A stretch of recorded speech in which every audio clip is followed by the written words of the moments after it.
La Gerencia de Artes Plásticas de la Fundación Gilberto Alzate Avendaño, FUGA, y el Instituto Distrital de las Artes y Artes les da la bienvenida a la 16ª versión del coloquio Errata. Aprovechamos para invitarlos a visitar la página de la revista de Artes Visuales Errata, revistaerrata.gov.co. En ella pueden consultar los volúmenes del 0 al 16. Con el ánimo de ampliar los temas tratados en la revista, más allá de los enfoques de cada número, Errata organiza coloquios abiertos al público que permiten reunir un grupo de especialistas de diversas procedencias y de ofrecer de este modo un espacio de análisis, de intercambio de perspectivas alrededor de cada volumen publicado. La revista de Artes Visuales Errata 16, pese a ser editada en el año 2014, apenas hoy, 17 de octubre de 2017, es lanzada por razones que el moderador, el maestro Jaime Cerón, explicará en extenso. Ahora bien, en su 16ª edición, titulada Saber y Poder en Espacios del Arte, Pedagogías y Curadurías Críticas, la revista Errata pregunta sobre los modos en los que el saber circula y el poder se ejerce dentro del mundo del arte. De esta se desprende otro interrogante sobre qué mediaciones configuran la relación entre la producción y los saberes especializados del campo y su más concreto afuera, sus públicos. Este número indaga entonces específicamente por los modos de mediar la mirada, mediar el arte, sus lecturas desde la curaduría, desde la pedagogía, pero también desde la creación, cuando involucra activamente prácticas educativas y se aproxima a la mediación como ejercicio no de transmisión o de traducción, sino de intercambio, de diálogo, de tensión, un proceso crítico respecto de los modos tradicionales de presentar el arte a sus públicos, de construir discursos en torno a sí mismo y por extensión en torno al mundo. Ahora bien, pese al aparente optimismo del lenguaje que se emplea para cualificar la labor curatorial y de las maniobras pedagógicas que a esta se articulan, suele suponerse que las iniciativas curatoriales se encuentran amparadas en instituciones verticales que reproducen relaciones de poder. Por ello, aparecerían, como afirma Carmen Morch, implicadas en sus lógicas y coerciones. Sin embargo, las condiciones del campo del arte local son distintas. Su alcance es menor, su funcionamiento más precario. Pese a ello, curiosamente, reproducen relaciones de poder que parecerían limitadas a contextos en los que prima una institucionalidad sólida y vertical. El presente coloquio convoca a agentes de distintos campos para reflexionar específicamente desde sus propuestas, desde su experiencia, en torno a de qué forma cree que el campo local reproduce en cierta forma la hegemonía a nivel de la práctica curatorial y cómo ha elaborado tales tensiones. Las intervenciones de los invitados se extenderán máximo por 30 minutos para luego cerrar con la mesa de debate y con las preguntas del público. La participación de los invitados y el debate serán moderados por el maestro Jaime Cerón. Jaime Cerón estudió Artes Plásticas en la Universidad Nacional de Colombia y allí mismo cursó la maestría en Historia y Teoría del Arte. Su trabajo se ha centrado en 5 frentes: la docencia, la crítica, la curaduría, la investigación teórica y la gestión cultural que ha desarrollado desde 1994 hasta el presente. Ha sido docente de arte de las universidades Jorge Tadeo Lozano, Los Andes, Academia Superior de Artes de Bogotá, Javeriana y Nacional. Entre 1997 y 2007 se desempeñó como gerente de artes plásticas del Instituto Distrital de Cultura y Turismo. Entre julio de 2007 y septiembre de 2017 trabajó como crítico de arte y curador independiente. Entre octubre de 2010 y julio de 2014 fue el coordinador del Grupo de Artes Visuales del Ministerio de Cultura. Desde agosto de 2014 y hasta octubre de 2016 fue curador de la Fundación Misol para las Artes. Desde el 6 de diciembre de 2016 hasta la fecha es el subdirector de las artes del Instituto Distrital de las Artes y Artes. Entre sus proyectos de curaduría se destacan Materialismos, Imágenes en 3D, Ministerio de Cultura 2000, Casa de Citas, Museo Antioquia 2009 y MDE 07, Medellín 2007. Concibió y dirigió el 5º Seminario de Historia del Arte del MUSAC de sur a norte, territorios indómitos explorados por el arte latinoamericano contemporáneo y lugares comunes que lo circundan. Que se realizó en el contexto de exposición Modelos para armar, pensar Latinoamérica desde la colección MUSAC en León, España 2010. Le pedimos al público asistente que escriba sus preguntas en los formatos que los guías estarán facilitando. Antes de cederle la palabra a Jaime, quisiera agradecerle al público presente y a los invitados. Si estamos hoy acá, si todo esto es posible, es en buena medida por los afectos, por un esfuerzo que solo se puede explicar por la paciente y amorosa forma en la que cada uno asumió esta invitación. El proceso de coordinación del evento me permitió a las carreras conocerles y descubrir a personas a las que siento hoy un poco más cercanas. Muchas gracias y los dejo con Jaime. Bueno, muchas gracias, Desmar, y muchas gracias a ustedes por estar aquí el día de hoy. Pues esta revista realmente es una interesante apuesta que hace la ciudad de Bogotá desde su alcaldía. A lo largo de casi 10 años se ha ido produciendo, y es una revista que parecería impensable desde una óptica como los años 80 o 90 en Colombia. Recuerdo cuando veíamos, siendo estudiantes hace muchísimos años, revistas como Parquet, por ejemplo, en Europa, en Suiza, imaginábamos pues como un imposible una revista parecida en Colombia, y ya llevamos pues 16 números de esta importante publicación.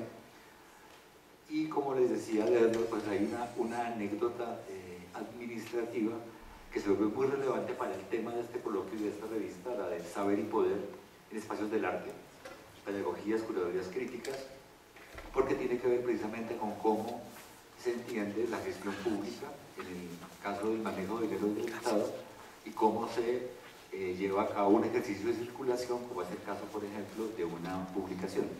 Hace varios años el gobierno nacional tenía que emitir casi que por oficio una actualización de una norma que tuviera la finalidad de regular o mitigar cualquier ejercicio de corrupción. Siempre se hace como una actualización de los principios de anticorrupción, que implican ciertos ejercicios de transparencia y ciertos principios de austeridad. Y en ese sentido, alguien, pues digamos que intentando hacer sus buenos oficios del Ministerio del Interior, tomó una norma antigua que se relacionaba con la austeridad en el gasto público, y decidió copiar y pegar un pedacito de esa norma, que era como de los años 80, principios de los 80, en ese nuevo decreto anticorrupción. Y cuando se publicó el decreto, ese copy-paste, que era un total anacronismo respecto a las condiciones técnicas de llevar a cabo una publicación como esta, por ejemplo, terminó afectando notoriamente toda la producción editorial de todas las entidades públicas de todo el territorio colombiano. Básicamente lo que este pequeño párrafo introdujo fue que quedaban prohibidas las ediciones en policromía, que era algo que era muy costoso en los años 80, porque la publicación o una publicación tenía un proceso de preprensa que era análogo y no digital, y por lo tanto para cada color tenía que hacerse una película correspondiente que era tremendamente costosa. Para que tengan una idea, el 60% de una publicación en los años 80 o 90 iba a sustentar el costo de esa preprensa, que era análoga, de las famosas películas de la publicación. Pero desde el año 2002, cuando se implementó el sistema de impresión CTP, que pasa de un archivo digital a un archivo, digamos, a un proceso de impresión, se abarataron profundamente los costos y se volvió irrelevante si una publicación es en blanco y negro o a colores. Sin embargo, este decreto hizo retroceder todo el país, digamos, hacia una época un poco oscura, y mientras se logró solventar el lío jurídico, que fue grandísimo, además el pobre hombre que hizo ese ejercicio de copy-paste sufrió en carne propia todos los efectos de esta decisión burocrática, literal de escritorio, porque tuvo que hacerse un ejercicio con cada ente territorial, cada municipio, cada gobernación, la nación misma, la alcaldía de Bogotá, tuvo que hacerse un ejercicio para clarificar el camino hacia ese tipo de ejercicio de hacer una publicación como esta, que costaría igual en blanco y negro o a colores. En ese sentido hay toda una relación de saber y de poder en este principio que regulaba la circulación, que terminó pues afectando el cronograma de las revistas que estaban en curso, que obviamente se represaron como 4 números en el año 2000, eso creo que fue 2011, si no estoy mal, y que para lograr, digamos, su rumbo adecuado, tuvieron que pasar una serie de vicisitudes que hacen que esta revista, que se había lanzado en el mes de septiembre de 2015, se esté lanzando el día de hoy, ¿no? Sin embargo, esperemos que sus contenidos sigan siendo relevantes, como lo eran en el momento en que fueron escritos los artículos. Entonces, básicamente, con esta anécdota vamos a dar paso ya a este ejercicio de enfrentarse a que intentemos por saber y por poder en el campo artístico. La manera más convencional, siguiendo el título, sería decir, ya sé, pedagogía es saber, curaduría es poder. Claramente la revista permite que se abran esas dos concepciones en cruce, y que se puede examinar básicamente la dimensión crítica de la curaduría o la dimensión crítica de la pedagogía como los puentes en los cuales se puede abordar o desbordar esta práctica hacia otros ámbitos del campo artístico, ¿no? Como decía Valdemar, incluso hacia la creación. Entonces, básicamente lo que se reúne en este panel no es lo que está estrictamente contenido en la revista. La idea es que la revista tiene pues ya sus enfoques. Ustedes saben que Rata tiene un editor internacional que hace una apuesta de interpretación de lo que el comité editorial decide que es el eje curatorial de la revista. El editor nacional que fui yo para este número, mucho antes de trabajar en el Vidartes, jamás imaginé que iba a trabajar, de hecho acá participé en este ejercicio, y ahí entonces aparece otra interpretación respecto a cómo podría valorarse este eje de saber y poder en espacios del arte respecto a pedagogías y curadurías críticas. Entonces tenemos el día de hoy, ustedes ya vienen ya el programa, tenemos a Ana María Lozano como primera ponente, luego vamos a presentar el proyecto Museo del Andén, luego estará el proyecto Casa Tres Patios, presentado por Tony Bianco, luego estará hablando Ana María Sánchez y por último Gloria Elsie Ramírez de A su vida del Salón de Nunca Jamás, del Nunca Más, perdón. Entonces vamos a invitar a Ana María Lozano para que se acerque a la mesa. Mientras tanto leo su biografía. Ana María es maestra en Artes Plásticas de la Universidad Nacional de Colombia, es magíster en Estudios Culturales de la Pontificia Universidad Javeriana, es investigadora, curadora y docente. Entre sus intereses de investigación se cuentan el arte y el discurso antrópico y el arte colombiano moderno contemporáneo. En su producción escrita reciente se cuenta el libro En proceso, Humanos, no humanos, una reflexión sobre el fin de la excepción humana de la Fundación Gilberto Santana, el ensayo Naturaleza, Paisajes, Territorios, una reflexión sobre la idea de paisaje en el arte contemporáneo colombiano reciente, publicado por el Banco de la República en el año 2017, el ensayo Chircales, mención en la colección Reconocimientos a la Crítica y Ensayo Arte en Colombia, Ministerio de Cultura, Universidad de los Andes, categoría Ensayo Corto, 2015, prólogo al texto Echando lápiz, proyecto colectivo y colaborativo, Ministerio de Cultura 2015 también. También está la publicación del artículo editorial Historia del Arte y Poder Hegemónico, una relación peligrosa, en la revista Mavae, 2013, y la publicación del artículo editorial de Creador de Objetos Estéticos a Generador de Prácticas Sociales, un estudio del caso desde las prácticas artísticas contemporáneas en Colombia, también la revista Mavae 2013. Entre los proyectos curatoriales más recientes se encuentra la curaduría El fin de la excepción humana, realizado en las salas de la fuga, en el año 2016, referentes lo continuo, lo discontinuo en el marco de Argo 2015, curaduría de carácter histórico, y la participación como curadora satélite de contraexpediciones en el Museo de Antioquia 2014. El bosque intervenido, la visión del bosque en el jardín botánico realizada por la Fundación Verde Albert Vivo. Entonces, sin más preámbulos, le doy la palabra a Ana María Lozano.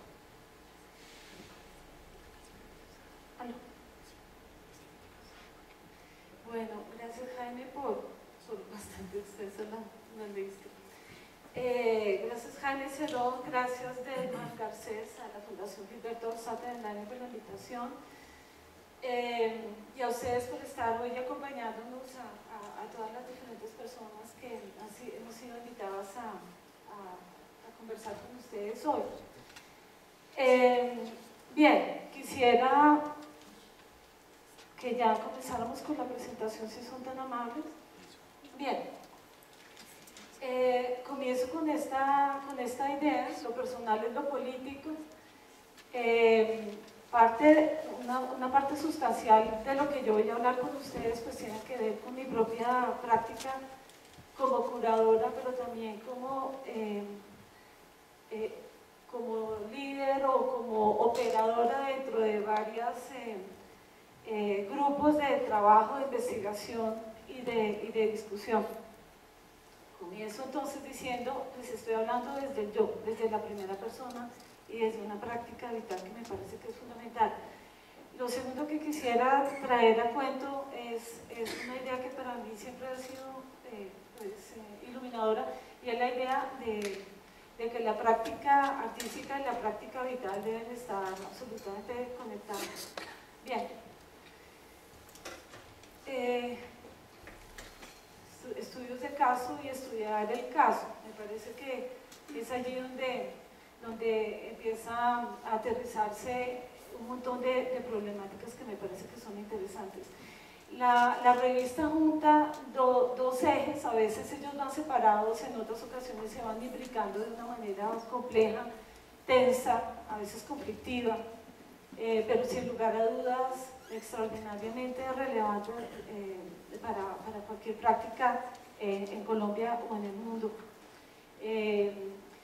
En el caso colombiano, y ese es el primer capítulo, quisiera pensar lo siguiente, y es que nuestras prácticas curatoriales se dieron desde la empiricidad, desde la propia, digamos, investigación y autocreación y creación a través también de la revisión de otras prácticas. Me parece que esa situación extraña y singular la quiero jalonar, la quiero poner acá. En primer plano puse esta palabra, esa dupla extraña, empirismo y académico, porque al mismo tiempo muchos de los curadores que empezaron a tener presencia en los 70s, 80s y 90s tenían una mezcla de estancias en diversas facultades y desde diferentes disciplinas. En la praxis vital terminaban haciendo trabajos curatoriales. Uno de los elementos que me parece fundamental tiene que ver con una frase de James Elkins cuando en un libro que se llama History Art Global, la historia del arte global, comenta cómo en el caso colombiano nosotros no tuvimos durante muchísimo tiempo, solo recientemente, unos programas de historia del arte donde se enseñara historia del arte. Entonces hay un vínculo que para mí es fundamental y es supremamente interesante, particularísimo de Colombia, no de Latinoamérica, no es el caso argentino, ni Brasil, ni México, ni Cuba, por dar algunos ejemplos.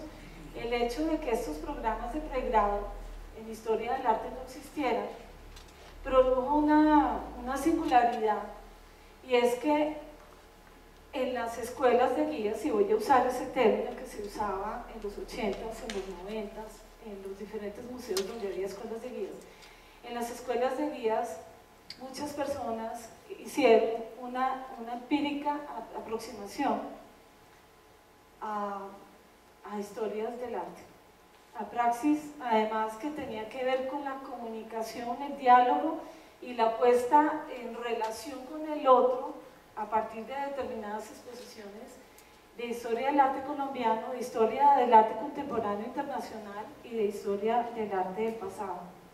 Entonces, esa vinculación en el caso colombiano me parece que es muy singular y hay que ponerla ahí. Acá yo pongo algunos ejemplos. El Museo de Arte de la Universidad Nacional fue un núcleo de conexiones entre curador, director y estudiantes fundamental. Digo fue porque ya no lo es.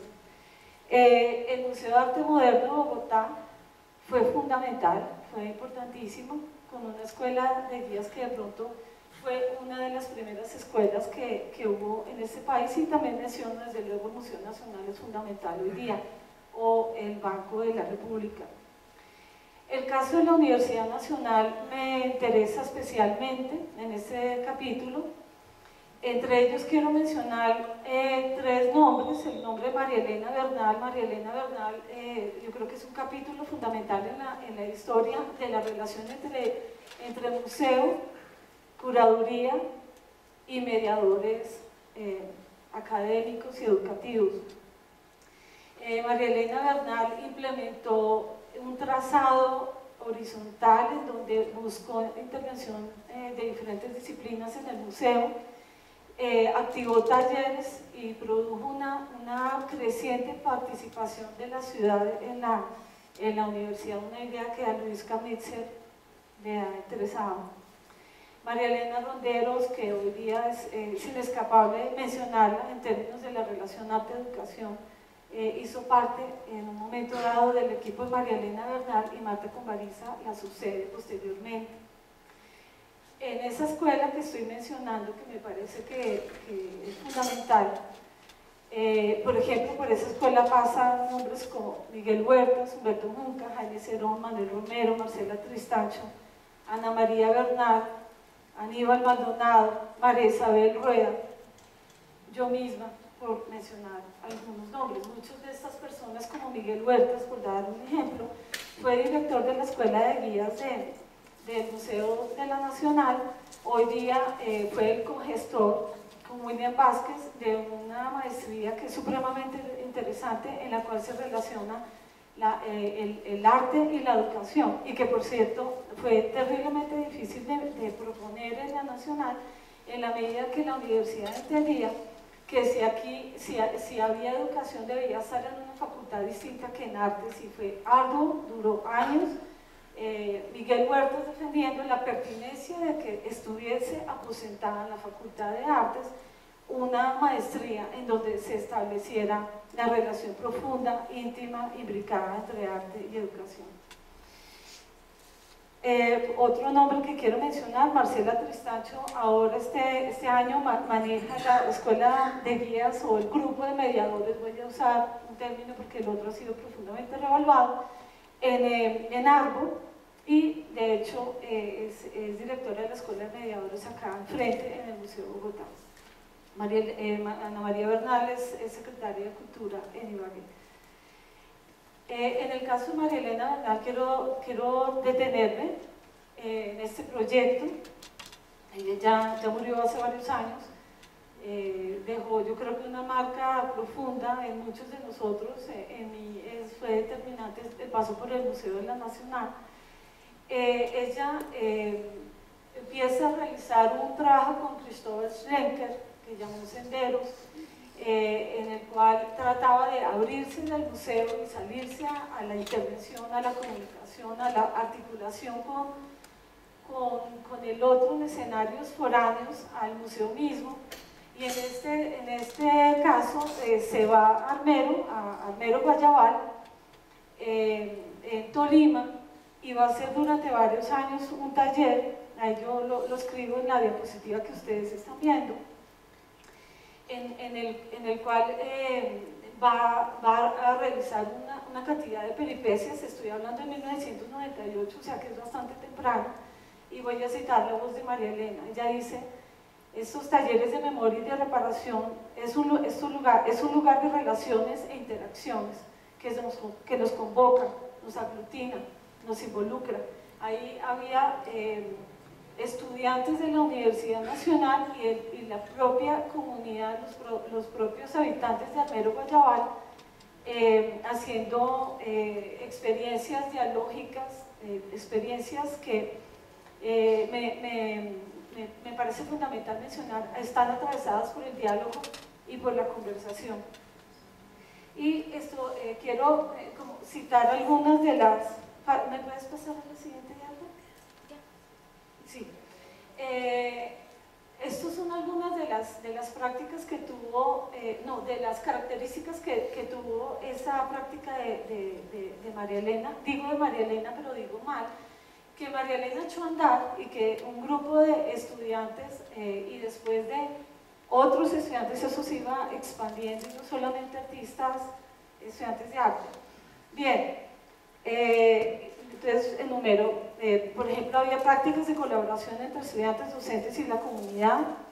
Fragilizaba el modelo patriarcal de representación del otro, que me parece que es fundamental. Ponía en curso prácticas desde la experiencia, el cuerpo, el lugar y los relatos microvivenciales de los habitantes de Armero Guayabal. Un elemento que me parece que es fundamental en ese proyecto es que se eliminaba el objeto de arte como target final, como cierre y supuesta deseabilidad, digamos, de la operación artística. La eliminación del aula, la expansión del aula a otros territorios, de hecho ni siquiera era Bogotá, como les dije, eso era Tolima, y digamos la vitalización de lo corporal afectivo, para una faceta amplia, digamos, acerca de la operación de María Elena y posteriormente del paso que recibe Marta Copariza, se puede ver en un artículo en la revista Mavae de Ana María Bernal que se llama Un espacio de formación, se lo recomiendo totalmente. Bien, quiero pensar un poco, hay varios textos magníficos de la revista Rata, tiene que ver con alguien que creo que nos acompaña, si estoy viendo bien, que es Angélica González. Ella, en uno de estos artículos, bueno, ella habla de las diferencias entre curaduría y curatorial. Uno de los autores, de la pareja de autores que cita es a Jean-Paul Martineau y a Iris Rogoff, los cuales distinguen, digamos, entre estas dos nociones, siendo, digamos, la práctica curatorial un poco más autoral, un poco más autoritaria, versus, y acá lo pongo con una dimensión teórica más amplia, y lo curatorial siendo más expansivo y con bordes un poco fluctuantes y fronteras de difíciles definiciones. Voy a leer un poco rápido la diapo porque se me acaba el tiempo. Curaduría: adecuación de un discurso a una lista de obras, a un listado de artistas, a la identificación de unas obras dentro de un periodo dado, a la visibilización de un grupo de obras invisibilizadas o de emergencias o de eventos o acontecimientos llamados desde el arte para ser revisados, también acompañado muchas veces por un texto, un catálogo. Es un poco una definición que ellos dan, es un poquito caricaturesca, pero la estoy dando. En el marco de, digamos, de esas relaciones entre el curador y el museo y el público, en la mitad estarán los mediadores. Esto produce una serie de paradojas internas, de tensiones que tienen que ver con flujos de poder, con descontinuidades y con cortocircuitos que en Colombia son súper fuertes y súper importantes. Digamos, nuestro escenario me parece que está todo el tiempo bajo cortocircuito. Esta idea que tengo acá tiene que ver con otros dos autores que están en la Rata que me gusta mucho señalar. Ellos hablan de la reproducción de lógicas neoliberales en la participación de los sectores dedicados a la mediación. Digamos que estas prácticas, por ejemplo, de curadurías duras, y en un ejemplo de una institución muy jerarquizada, los mediadores son invisibilizados o son insignificantes. Pongo un ejemplo que me gusta, me arde, de nuevo es personal y me parece que por eso tiene sentido, digamos, comentarlo. En el 97 se hizo en el Mambo una exposición que se llama Colombia en el umbral de la modernidad. El curador era Álvaro Medina, detrás de él había un equipo de investigación importante, muy grande, entre ellos estaba Clemencia Arango, Ana María Lozano y María Clara Bernal, y esto es, digamos, un ejemplo que me parece pues muy paradigmático. Esto es un artículo de Tiempo, el autor del artículo dice: en este libro seguimos la aventura de la búsqueda por Álvaro Medina de la obra de Bachué. Digamos, de nuevo, acá la figura curatorial está ocultando que hay un grupo inmenso, digamos, de otras personas colaborando, investigando, trabajando, ejerciendo una cantidad, digamos, de presencias fundamentales, y simplemente queda, digamos, el héroe curador. Esta imagen la estoy asociando, me repito, con esta definición, digamos, un poquito somera del curador. Bien. Por ejemplo, en este caso de esta división tan importante,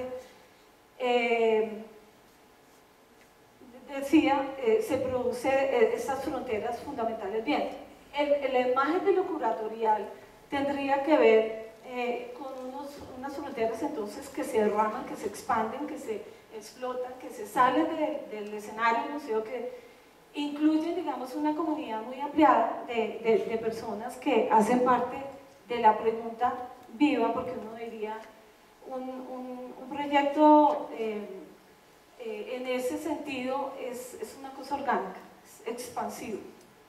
Bien, tiene que ver con prácticas vitalistas que involucran el hablar, el conversar, el discutir y el leer. Bien, esto lo quiero complementar con lo siguiente. El caso colombiano, quiero volver acá. En el caso colombiano hay un número importante de curadores vigentes actualmente que tienen una conexión profunda con la docencia, y eso no me parece que es secundario ni es terciario, ni hay que olvidarse, eso es fundamental. Entonces, la relación, otra vez me repito, entre museo, curador y curador, mediador, pero por otro lado la docencia, en el caso colombiano es muy singular. Y pues quiero citar algunos nombres: José Alejandro Restrepo, Jaime Cerón, Ana María Lozano, William López, Fernando Escobar, Silvia Suárez, María Soledad García, María Sol Barón, Camilo Ordóñez, Wilson Díaz, Carlos Uribe, Rafael Ortiz, Jorge Lozano, y podría seguir y seguir. Jorge Lozano no lo conocen ustedes, pero él es activo en Canadá. Digamos que esta relación entre el investigador, que al mismo tiempo escribe, que por otro lado tiene un compromiso con el equipo de personas que van a estar cogestando unos procesos de entendimiento, comprensión, ampliación y de relación digamos, con el público, con el otro, con el activado presenciador, digamos, de la obra de arte, está entonces atravesado por unos sujetos que tienen una apuesta docente importante. Quiero citar este texto de Javier Rodrigo y Antonio Collados, de Transductores. También está en Errata como un texto muy bonito. El trabajo educativo se considera en el discurso como algo de suma importancia para las diversas instituciones. No obstante, la institución mantiene las jerarquías en el marco en las cuales estas personas reciben poco o ninguna atención o son ciertamente invisibilizadas. Normalmente, a lo largo de mi carrera, desde que estaba en el Museo de Arte Moderno de Bogotá, yo era del equipo curatorial y era directora de la Escuela de Guías. Como directora de la escuela, nunca se me hizo ningún reconocimiento de ningún tipo, ni económico ni simbólico de ninguna manera. En ese momento, la Escuela de Guías tuvo una cantidad, digamos, de experimentaciones, y una de esas experimentaciones que involucramos tenía que ver con talleres que implementé en relación con manejo del cuerpo, manejo de la voz, y un grupo piloto de guías niños. Bien, y ya termino acá. En el caso de la exposición del año pasado, acá por unas razones que desconozco, siempre había habido una escuela de mediadores. Cuando yo llegué en el 15 a la fuga, había desaparecido, no sé por qué. Para el marco de esta exposición hicimos un grupo de investigación, porque me siento más cómoda llamándolo así, grupo de estudio, grupo de investigación, en el marco del cual había diferentes artistas, estudiantes provenientes de muy diversas facultades, que vinieron aquí durante mes y medio, 2 veces a la semana, para leer, discutir, ver obras, etc. El subtítulo de esto dice: Ana, el páramo no habla. Eso tiene que ver con un comentario de un profesor de la Universidad Javeriana en relación con una pregunta que nos hacíamos Eulalio Valdenebro y yo, acerca de una pregunta sobre hacer una mirada no antropocéntrica y entender y pensar el páramo. Bien, esta práctica que estoy citando también como estudio de caso personal tiene que ver con fronteras, límites que se borran y se rompen. Es una práctica artística para mí. La curaduría es una práctica artística que mezcla investigación, conversación, narración, discusión, educación y gestión. Pensando y digamos como contestando cosas que hay en la revista. Para mí una curaduría crítica cuestiona el objeto arte como elemento final de una exposición y de la cadena de ocurrencias y sucesos que constituyen una exposición. Tiene que ver con la propuesta que desmantela las fronteras entre artista y curador, o entre curador, artista y observador, o observador activado. Son propuestas que problematizan la institución artística y sus espacios paradigmáticos, el museo y la galería. Es una práctica artística que mezcla investigación. Estoy recogiendo alguna frase que dije antes. Bien, son accionarios que valoran operaciones paralelas, anteriores o posteriores a la realización del evento denominado exposición o exhibición. Valora los microeventos constitutivos de una experiencia extendida en el tiempo y en el espacio, no necesariamente autorizada por el campo y por la institución arte. Y acá estoy juntando, digamos, varias de las ideas anteriores. Esa curaduría junta investigación, discusión, docencia, como lo estaba entonces anotando en el segundo capítulo, la escritura, conversación, la entrevista también, el diálogo, el intercambio. Y una cosa que me parece que es muy importante, y es que en el marco de una operación curatorial todo el tiempo se están gestando cosas, las cosas no están acabadas, las obras no están acabadas, el discurso propio del artista o del curador se co-configura, no es de una línea ni de otra línea. Después llega el público y con el público se termina y aparecen nuevas vías. Cada vez que se vuelve a abrir una exposición, si es que ya fuera itinerante, va cambiando profundamente. Acá estoy pensando, los antecedentes míos, digamos, en relación con esta exposición, pues vienen de largo, y uno de ellos es, yo fui guía del Museo de Arte de la Nacional, del Museo de Arte Moderno de Bogotá, fui guía del Banco de la República y fui guía del Museo de la Universidad Nacional.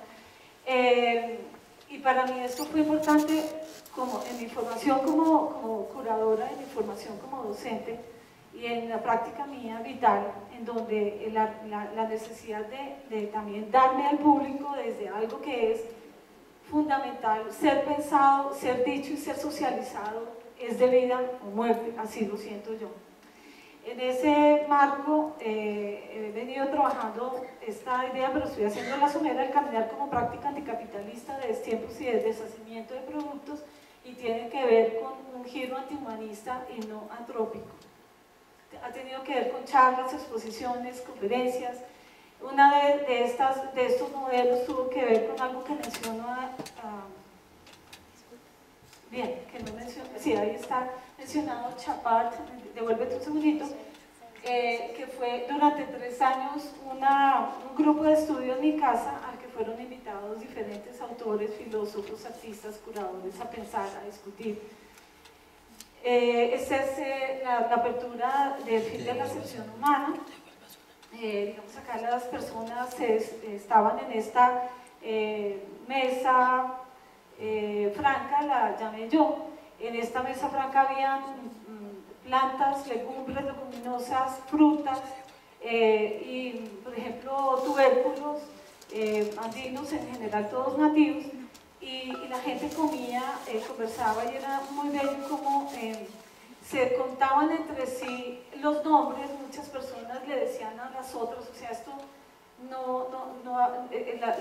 la propia comunidad que empezó a circular alrededor de la mesa produjo una cantidad de situaciones increíbles en donde circulaba el conocimiento, o también circulaba la pregunta y la interrogación. ¿Qué es esto? ¿Es un yacón? ¿Qué es el yacón? ¿Es un tubérculo? ¿Cómo se come? Y en el marco de esta exposición, por ejemplo, tenía presencia el trabajo de María Buenaventura. Acá lo estoy como describiendo brevemente, pero les voy a mostrar simplemente esta imagen. Ella tiene varias escenas en las cuales se mueve. Una de las que varias me interesan mucho. Una de ellas tiene que ver con la práctica gastronómica, investigación de las gastronomías y de recetas decimonónicas y dieciochescas de la Nueva Granada, con recetas de materiales que ya hoy no existen. Una de ellas tiene que ver con cocinas del delta del río Bogotá, incluyendo el pez capitán, que pues ustedes saben que está prácticamente, no está extinto, pero está casi extinto. Gustavo Sanabria estaba presente. Si quieres la siguiente. Gustavo Sanabria estaba presente con un proyecto pedagógico, y eso me parece que estoy poniendo mi ejemplo, pero podría citar ejemplos maravillosos como el de Natalia Gutiérrez, en donde profesores con sus proyectos pedagógicos han tenido presencia activa, digamos, dentro de sus posiciones. Esto era un colectivo de artistas bogotanos y de Ibagué que hicieron, digamos, esta intervención. Manco, que tenía una obra que tiene que ver con la palabra y la semilla. Él es artista y es sembrador de tradición de generación en generación, es campesino, vive en Duitama. Si quieres, estamos bien, se me acabó el tiempo, entonces ya cierro. El siguiente, Fabián Peña, su práctica tiene que ver con el andar y el enseñar como práctica artística. La parte de esa figuración se concibe en torno, en el caso de él sí hay una producción, estas piezas, estos frailejones. Carlos Medina, que es un neocampesino, y cierro con eso. En ese momento hay una experiencia que está en proceso, la expedición artística regional. ¿Quieres mostrar? 2 minutos y ya voy. 2 minutos. Esta diapositiva. No, estamos mal. Avanza. Eso. Bien. Acá me parece que una de las cosas que está pasando, yo no sé qué va a pasar el año entrante con esta propuesta de salón regional. Lo que pasó este año es que se hicieron 4 salidas. Esas salidas participaron 60 personas, algunos son artistas, otros son personas que provienen de la pedagogía. Por ejemplo, había personas del OPTC, por mencionar. Y lo que se hicieron fueron diferentes recorridos por la Sabana de Bogotá y por Cundinamarca más específicamente, y por Boyacá. Entonces, de nuevo, sacar la exhibición, sacar la noción de producción, hablar, conversar, caminar. Y cierro con esta última diapositiva que tiene que ver con, digamos, con una salida que voy a hacer yo este domingo a Chingaza, y que tiene que ver otra vez con las prácticas de comunidad y de conexión y de articulación, de sentarse a hablar o de pararse en un lugar de páramo para pensar la vida y para pensar, digamos, el giro biocéntrico desde el campo del arte. Muchas gracias.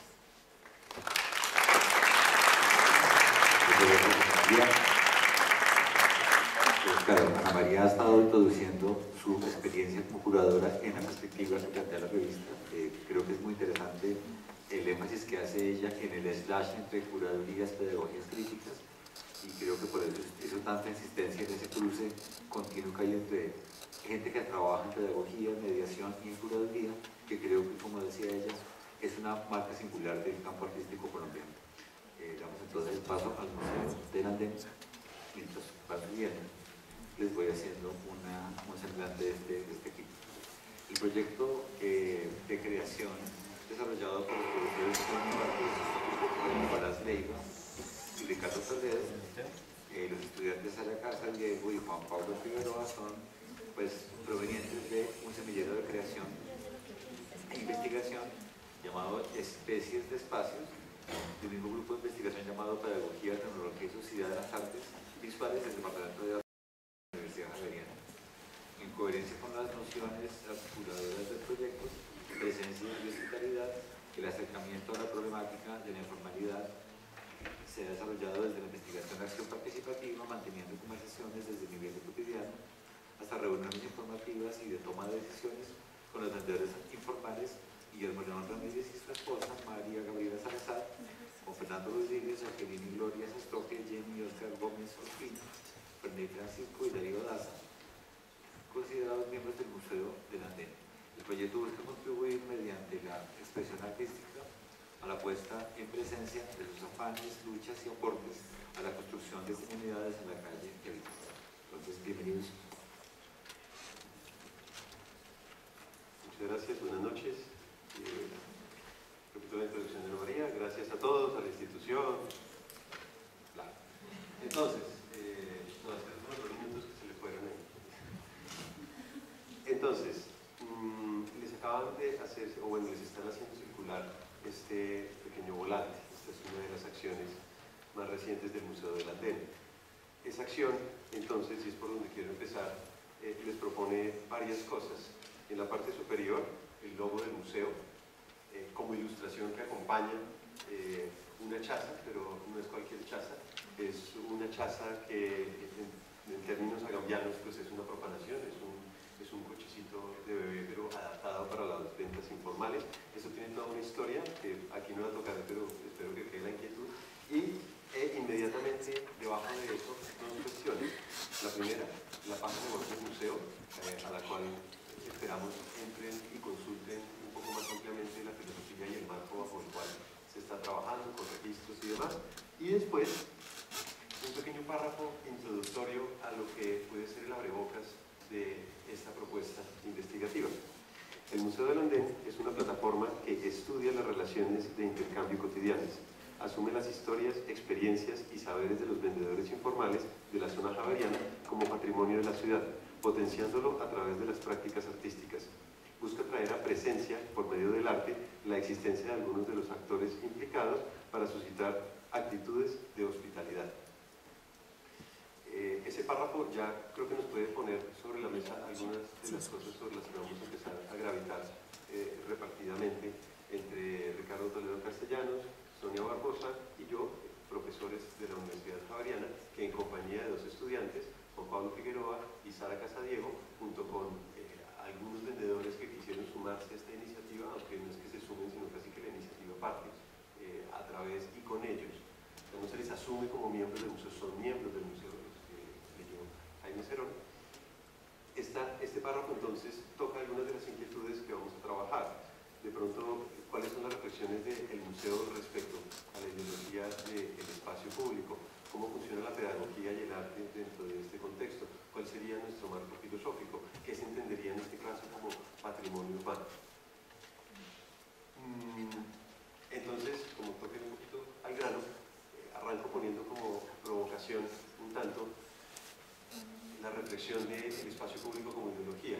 Tenemos como marco de apertura el libro de Manuel Delgado, que se titula exactamente de esa forma, en donde se pone sobre la mesa el desenmascarar esa falsa sensación de neutralidad que hay detrás de la categoría espacio público, porque pudiéndose haber denominado de muchas formas, espacio común, espacio compartido, espacio de encuentro, se lo denominó como espacio público, en contraposición directa a espacio privado.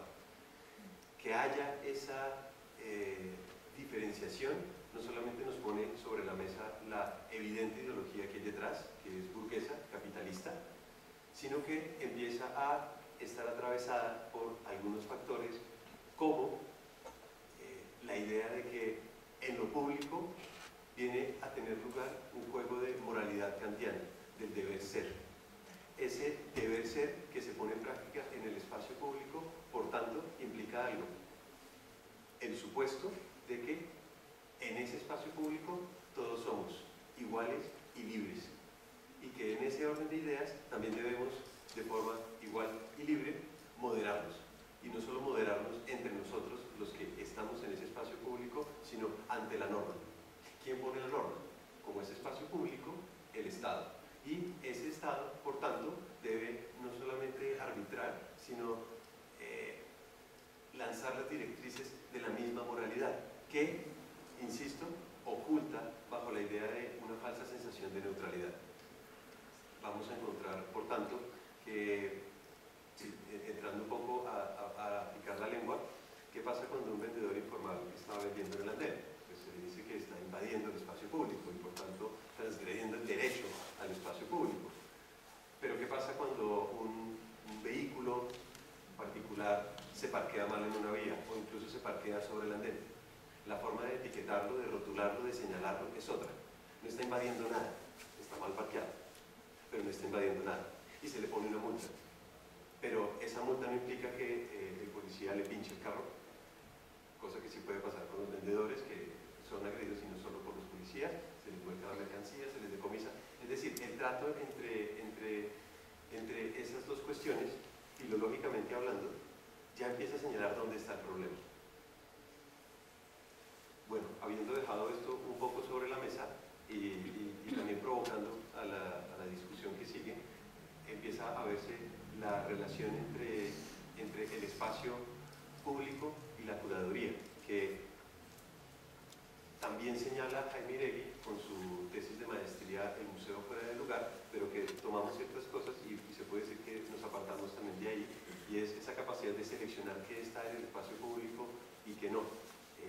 Y el espacio público entendiéndolo como un museo fuera del lugar, en tanto la ideología del cubo blanco, pero expandida al urbano, en donde hay un estado de asepsia y hay una persona que pseudo dictatorialmente o entendiendo la ciudad más como un servicio antes que como un derecho, decide que debe estar allí y en qué términos, argumentando esa moneda falsa que es la categoría del espacio público. Le cedo la palabra entonces a Ricardo Toledo para que nos hable un poco de el marco filosófico, el marco ontológico que hay detrás del Museo del Andén, y después seguimos con Sonia Barbosa, quien nos va a hacer esa relación que hay en esta propuesta desde lo pedagógico. Bueno, nosotros partimos contextualmente también de una observación que hemos venido mirando en nuestra ciudad y en nuestro país. Nos hemos acostumbrado a llamar izquierda al neoliberalismo blanco. En Colombia no hay izquierda.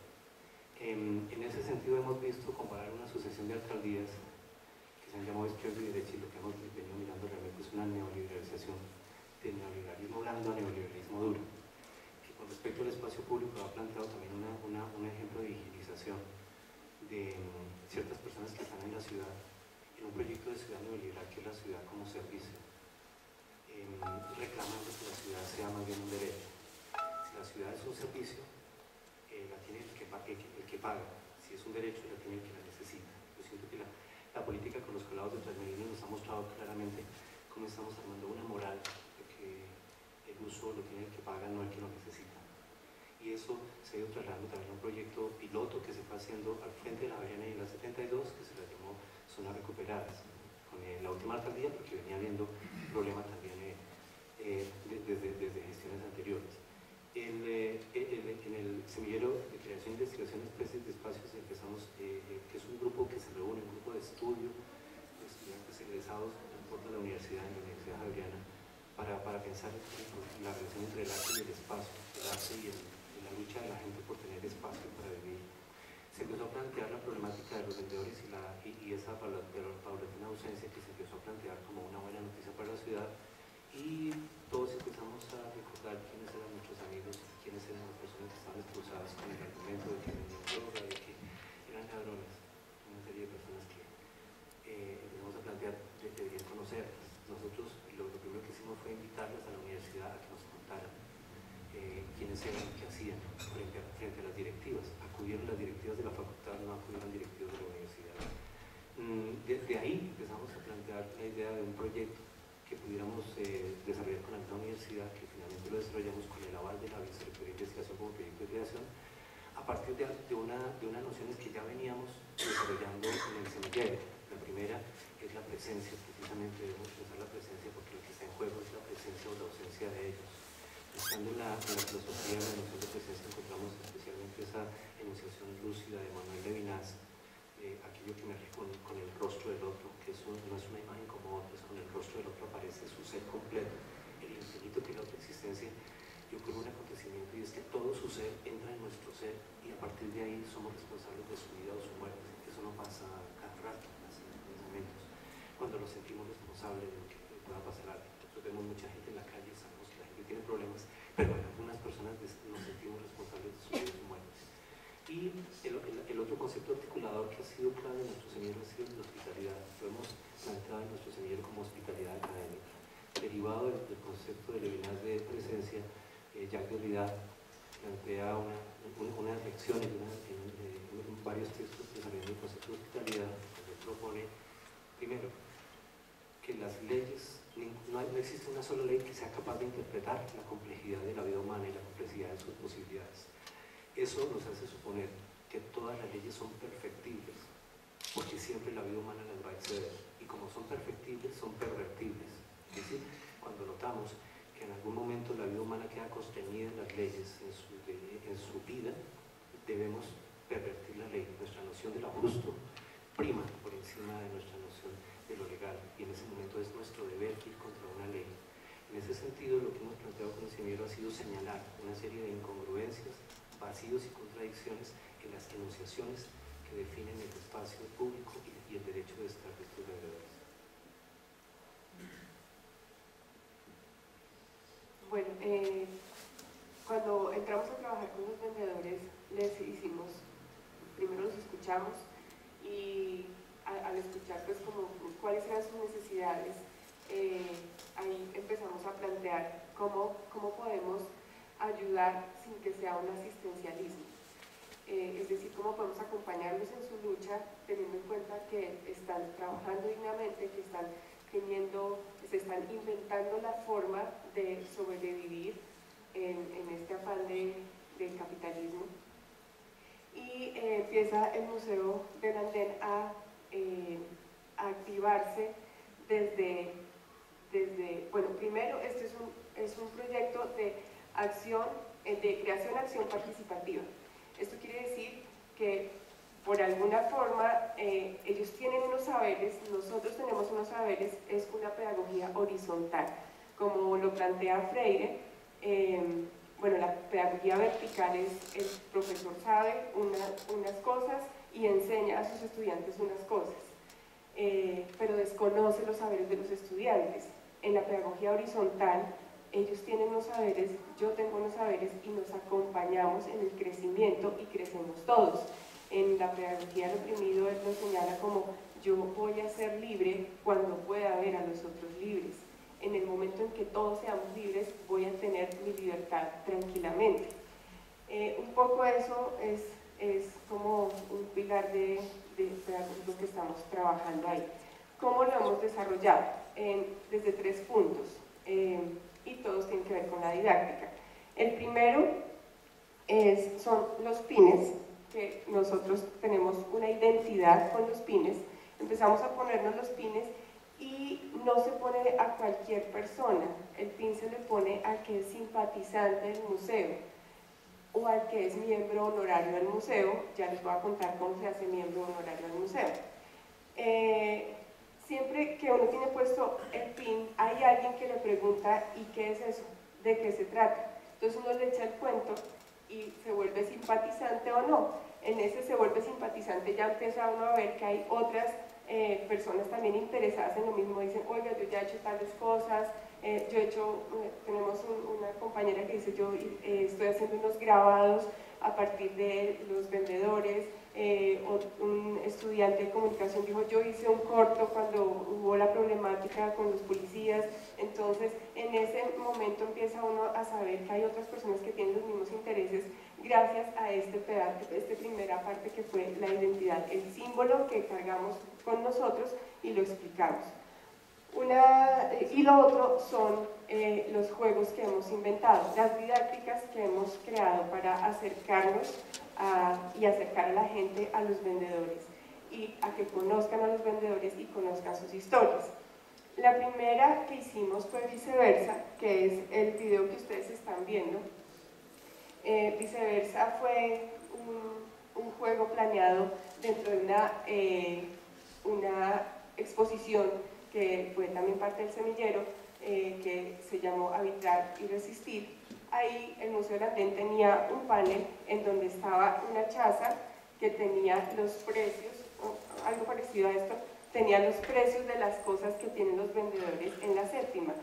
Ahí la chaza estaba pintada en la galería, pero no era tan fácil el acceso a la galería. Entonces lo que se hizo fue, con esa canasta que ustedes han visto, entonces los compradores llegaban a la exposición y compraban desde la exposición, que es en el 3er piso, decía, bueno, necesito un bombombún y no sé, unas mentras. Mandaban la plata en la canasta bajaba y había una fila de estudiantes, profesores, gente que se iba pegando a la convocatoria. Ahí es el momento en que están comprando y era una cadena humana que llegaba, atravesaba por toda la universidad, llegaba hasta donde los vendedores y eso que hacía presencia. Así se llamó, perdón, este es Viceversa. 10 minutos, ok.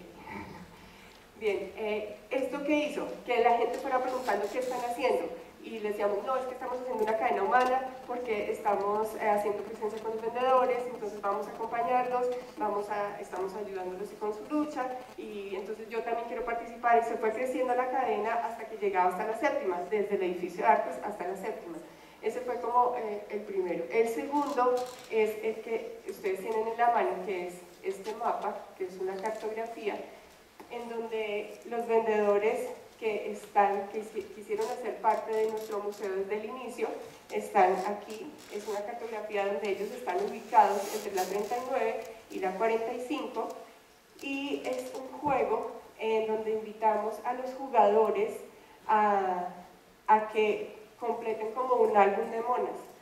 Eso quiere decir que ellos buscan a los vendedores y le dicen, oiga, usted es Darío Daza, ahí hay como unas pequeñas, unos tips que dice, estoy aquí desde el año 1995. Entonces, al entablar la conversación con el vendedor, no tiene que comprarle nada, solamente es preguntarle si es él, cuánto lleva ahí, por qué él tiene pintado el carrito de la fruta de color verde. Cualquier cosa que pregunte ya está haciendo una conexión diferente, y es donde empieza a activarse la pedagogía también, ¿no? Las relaciones entre las personas.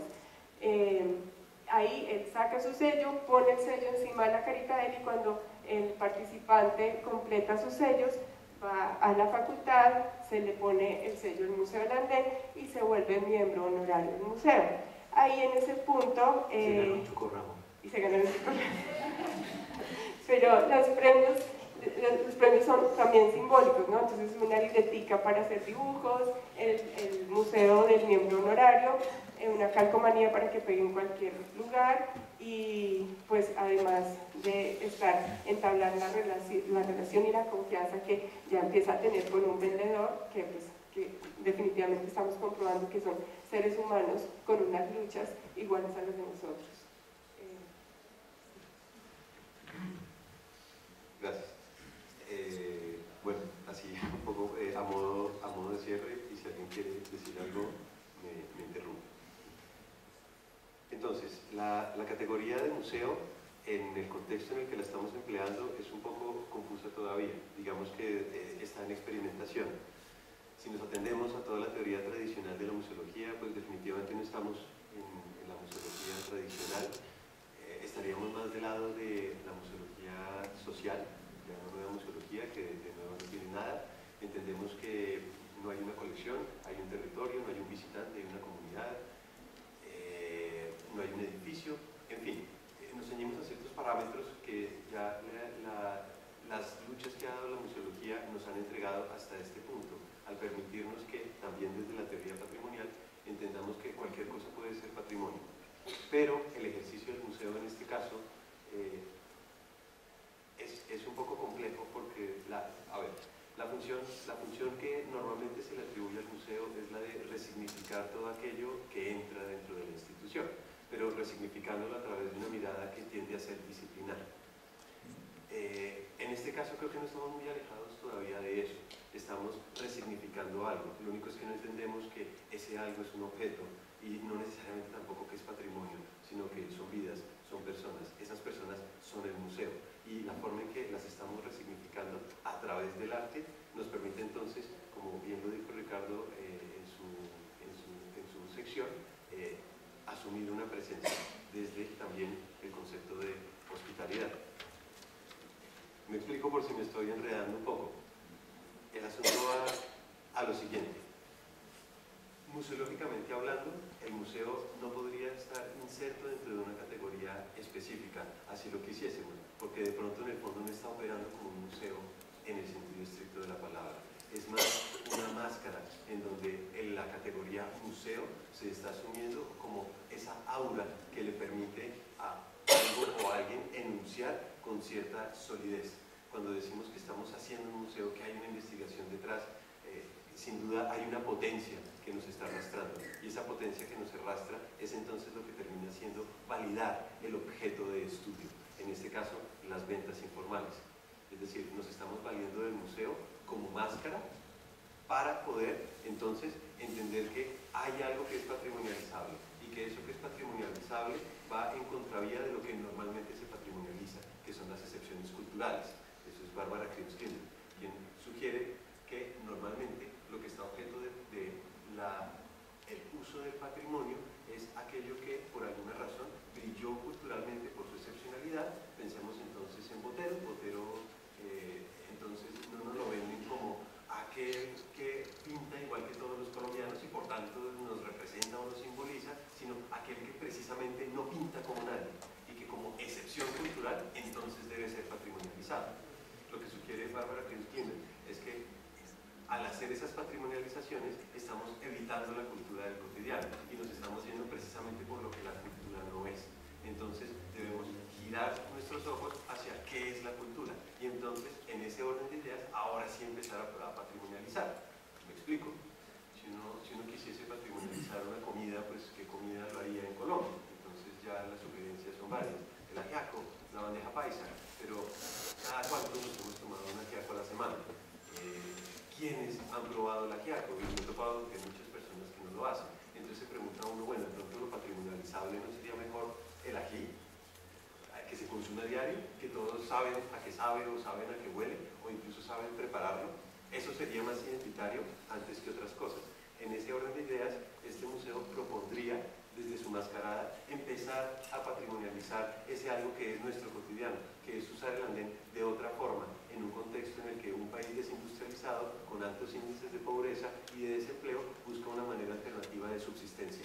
Y el museo entonces está patrimonializando esas formas creativas de asumir la supervivencia. Las ventas informales entonces como reacción a una situación nacional.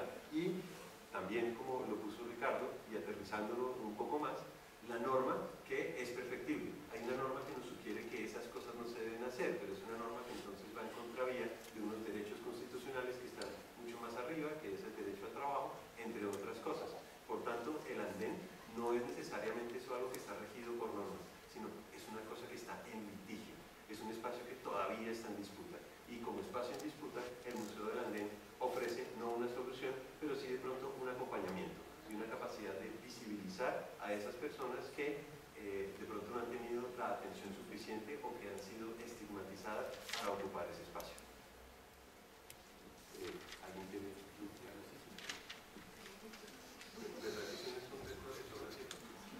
Bueno, muchas gracias por la presentación de Museo del Andén.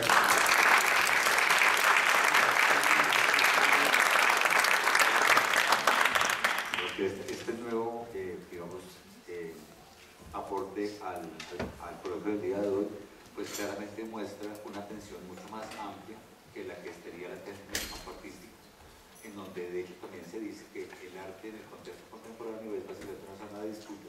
Se habrá visto que en cualquier contexto de opiniones hay siempre divergencias en torno a qué se entiende legítimamente como arte o que no lo hace, y constantemente uno está encontrándose con esa disputa, ¿no? Una persona dependiendo de su contexto, su experiencia, su formación, verá más válida una concepción artística que otra, y creo que en ese sentido cuando se abre el espectro desde esa noción hegemónica de arte hacia el campo más extendido de cultura, se amplía ese escenario de debate, en donde obviamente esta dimensión de pedagogía, curaduría crítica, en este caso por ejemplo, puede ser concebida en relación a sujetos y prácticas sociales más allá que objetos y simplemente categorías institucionales. Entonces ahora le damos el paso a Tony Evanco y el proyecto Tres Patios. Luego volveremos todos aquí a la mesa para abordar un par de cuestiones que expulsan los diferentes enfoques. Entonces, bueno, Tony Evanco básicamente es un artista, un arquitecto, que ha sido cofundador y director de la Fundación Casa Tres Patios en Medellín. Como artista ha participado en exposiciones en diferentes ámbitos y ha trabajado como profesor de cátedra de la Universidad Nacional de Medellín, la Fundación Universitaria de Bellas Artes y la Universidad de Antioquia. Ha sido invitado a exponer en los programas de la Fundación en eventos internacionales como el segundo encuentro de espacios culturales alternativos en Montevideo en el año 2008, o en No Soul for Sale, en la Tate Modern de Londres, y en el Encuentro de Arte Contemporáneo de Ginebra, Suiza en el 2011, esos dos, en la Bienal de Arte Joven de Buenos Aires, Argentina, en 2014, en el Creative Times Summit de contexto de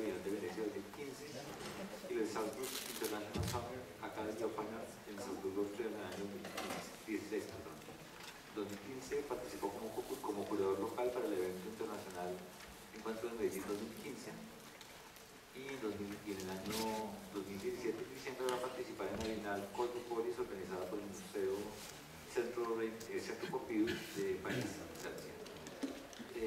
Participará como director de la Casa Tres Patios y pues obviamente sigue conceptualizando programas de pedagogía, investigación y práctica en esa fundación. Pues bienvenido Tony, bienvenido a Tres Patios. Gracias Jaime y gracias a la Fundación Humberto Basadre Aveanio por la invitación de participar en este coloquio. Y gracias a ustedes por estar aquí todo este tiempo para escucharnos. No sé si la ponencia que preparé hoy cabe dentro de este contexto, pero me parece que tiene que ver con la parte de educación. Cuando Detmar me contactó para invitarme a participar, me pidió que no hablara sobre Casa de Despachos como proyecto, sino sobre uno de los proyectos en la fundación emblemático de nuestra posición frente a la pregunta sobre los modos en que el saber circula y el poder se ejerce dentro del mundo del arte. Y yo puse el título de mediación para generar acción en esta presentación porque consideramos en Casa de Despachos que el concepto de saber es amplio y hemos ido implementando las formas de entenderlo en el contexto del arte. Creemos que estamos viviendo en un tiempo crítico para la comunidad global, que la educación y el arte son herramientas para enfrentar muchos problemas en el mundo hoy en día. En este contexto, para entender la posición de Casa de Despachos frente a estas preguntas, es importante saber algo sobre la historia de la casa. Cuando Casa de Despachos se inició en 2006 fue con un propósito de brindar un espacio de experimentación para la comunidad artística de Medellín. Simplemente pensamos en crear un espacio donde los estudiantes de arte y los artistas locales pudieran experimentar y estudiar nuevas formas de pensar en su obra y su práctica artística.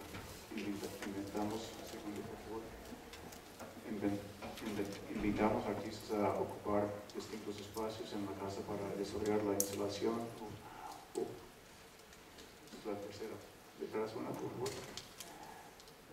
Y una obra específicamente relacionada con el espacio, la casa y sus propios intereses. Luego mostramos los resultados al público. Eran residencias para artistas locales, pero condicionados por la experimentación.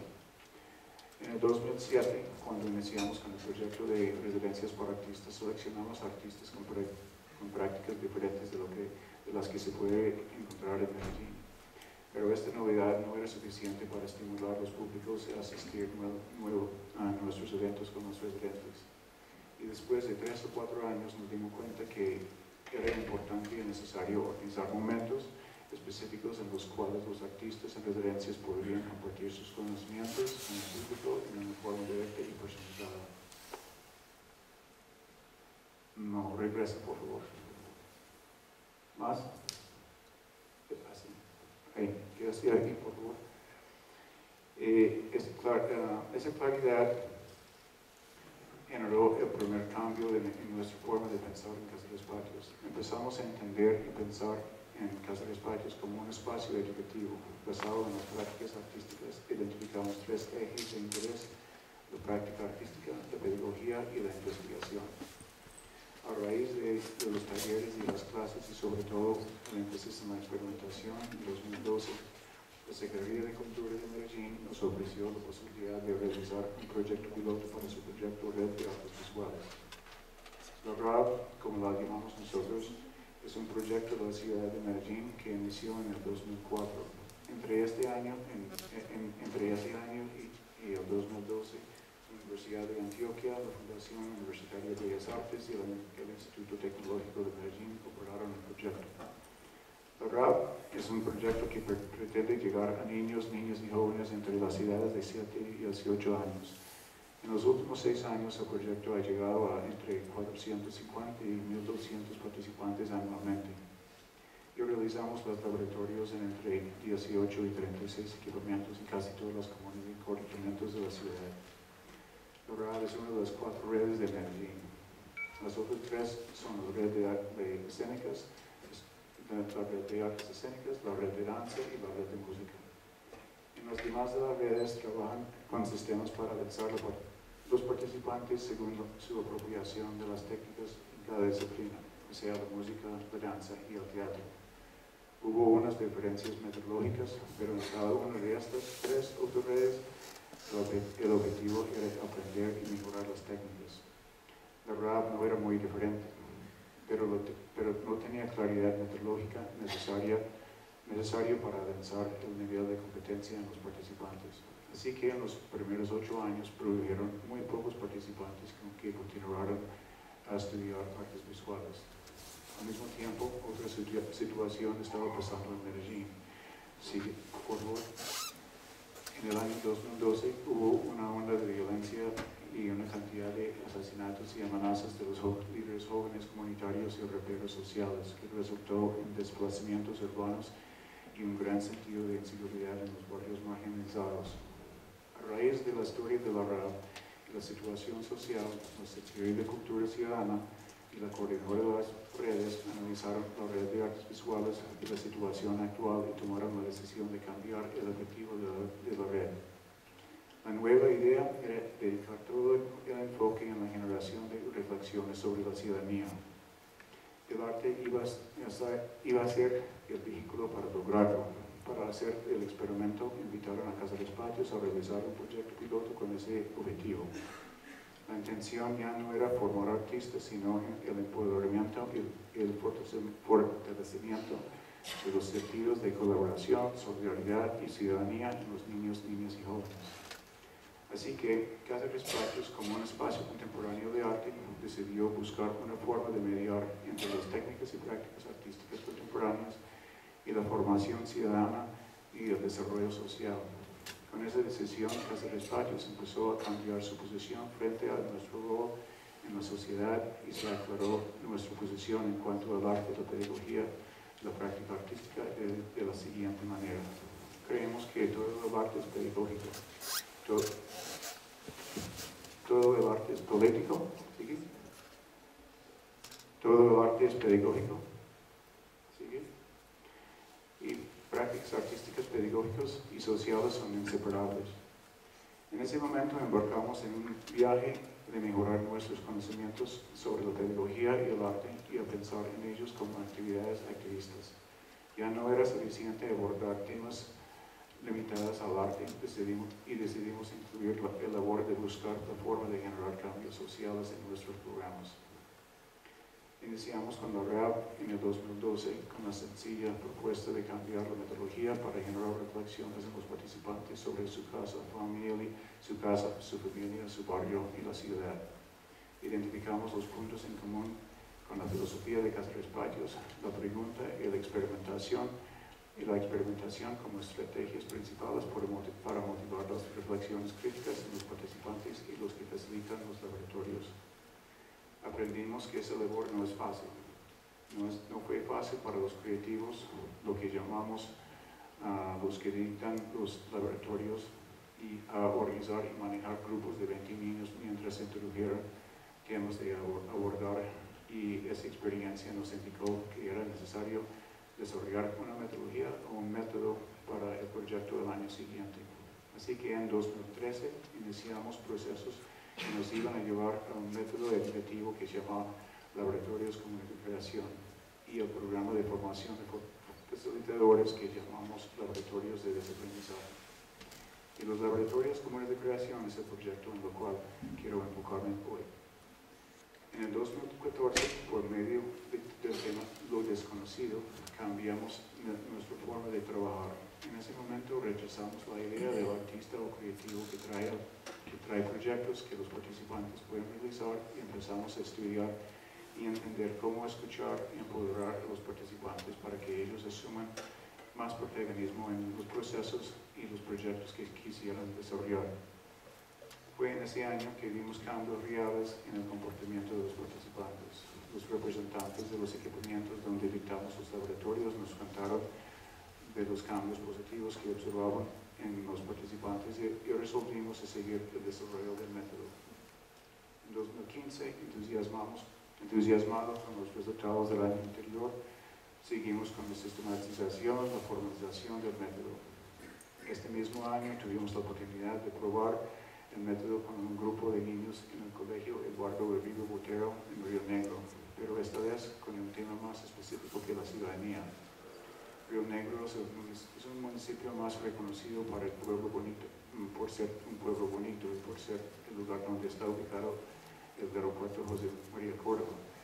Pero en estos últimos años se había convertido en una zona de narcotráfico y al mismo tiempo se ha notado un incremento de la vulneración de los derechos de los niños.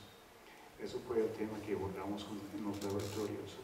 La experiencia funcionó y la mayoría de los participantes quedaron con conocimiento sobre sus derechos y los protocolos que tienen a su disposición en caso que están en posición de vulneración de ellos. Después de esa experiencia nos dimos cuenta de la potencia del método y nos animó a seguirlo desarrollando y mejorando. En los primeros años, a pesar del deseo de generar reflexiones y conocimientos cognitivos sobre el tema específico de la ciudadanía, la práctica se enfocaba más en el desarrollo del ser, bajo de la premisa de que un ser desarrollado en su totalidad tiene todas las capacidades necesarias para participar en la construcción de la sociedad.